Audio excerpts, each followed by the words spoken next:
I was playing a game with my 9-year-old son, John Leslie, and I beat him 10 straight games in a game called Connect 4.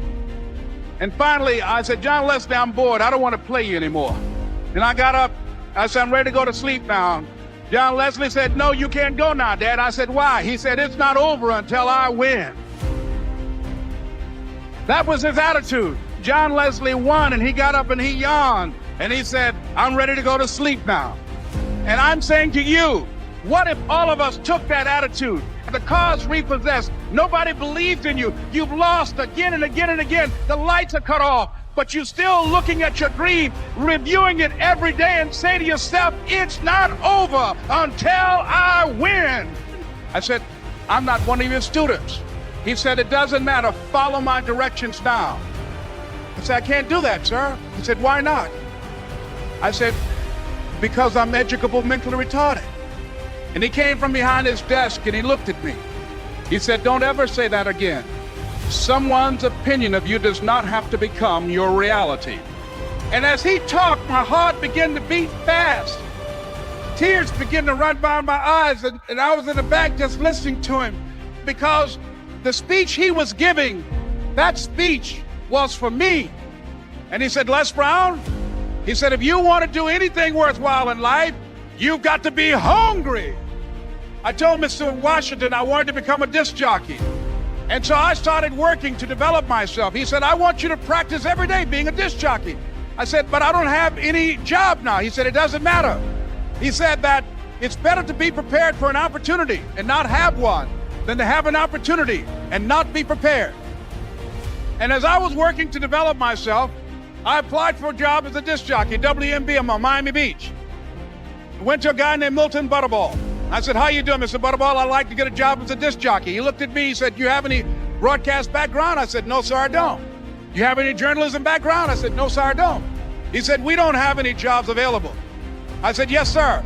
I went back to Mr. Washington and I told him, he said, don't take it personally. He said, most people are so negative, they will have to say no 7 times before they say yes. He said, go back again. So I went back again. I said, how you doing, Mr. Butterball? My name is Les Brown. He said, I know what your name is. What do you want? I said, I'd like to know whether or not you have any jobs at disc jockey, sir. He said, didn't I just tell you yesterday we didn't have any jobs? I said, yes, sir, but I know whether or not somebody got laid off or somebody was fired, sir. He said, no one was laid off or fired. Now get on out of here. I came back the next day like I was seeing him for the first time. I said, hello, Mr. Butterball, how are you? He looked at me with rage. He said, go get me some coffee. I said, yes, sir.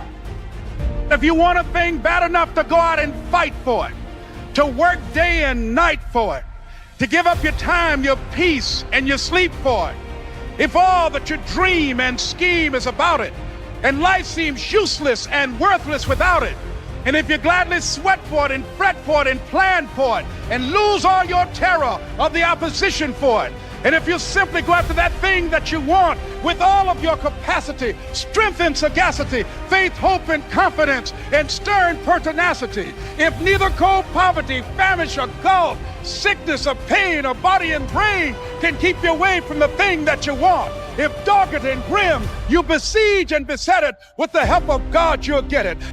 I was in my comfort zone.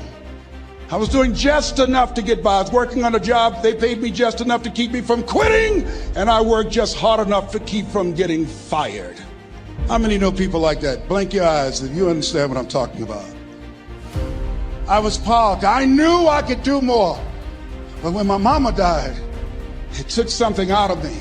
When I went through a divorce, it took something out of me. When my best friend died, it took something out of me. I paused. And somebody said that life is like an onion. You have to peel it one layer at a time. And sometimes you cry. Life's going to happen to you when you have a dream. You're going to get slapped around. And don't take it personal. Don't ask, why did this have to happen to me? Why not you? Who would you suggest? You want to give us some names, some email addresses?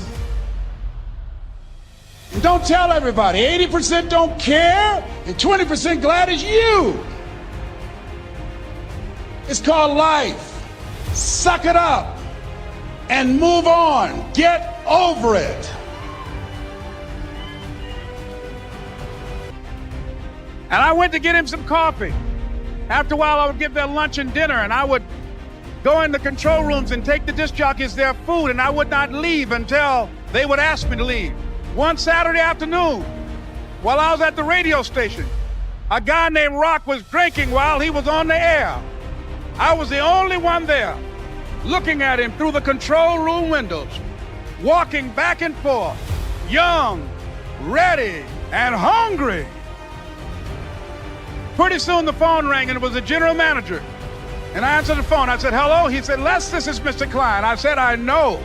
He said, Rock can't finish his program. I said, I know. He said, would you call one of the other DJs in? I said, yes, sir. I hung the phone up. I said, now he must think I'm crazy. I called my mom and my girlfriend, Cassandra. I said, y'all turn up the radio and come out on the front porch. I'm about to come on the air.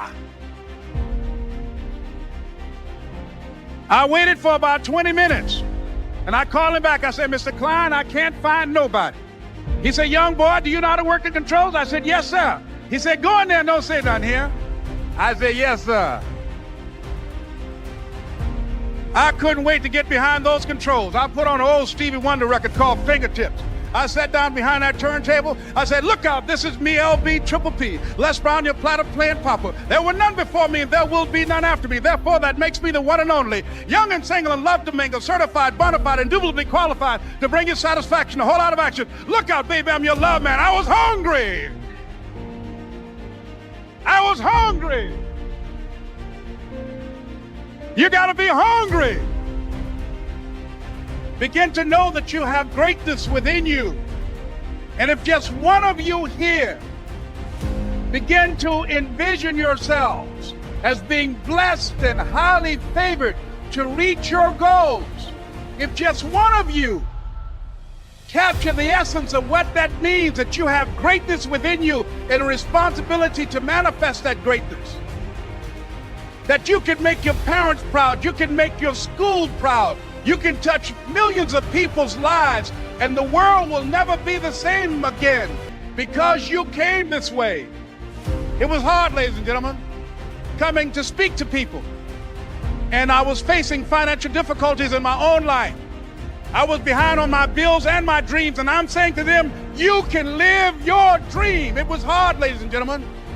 It was very difficult to pick myself up each day believing that I could do it. There were times that I doubted myself. I used to ask myself, can I do this? And something said within me, you're the one.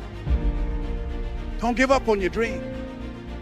By continuing to push forward, by continuing to run toward my dream, that one day I would have my own talk show.